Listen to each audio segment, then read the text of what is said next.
ki te ngā tuatahi Noa ni pau, ko te whea te whakapono tika, ko te whea te kōwhiringa tika mau. Rānei au e noho rangirua ana ki ngā kōrero rereke o ia hahi. Toko ake te kārai pitu e ki te ana ki roko i te puka puka a. He ni meha ki te kimi whakautu ki ta.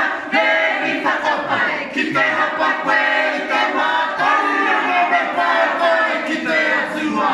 o te wai e Pupu ana ki roto i a hau, ko te kapoa ia e puta mai ana e. Haere tō tika ki te uru rākau, tūtaki ki te tehi wairua hau, ki ko kia piko katoa te turi, ko te pakire hua kia pātai ki te atua.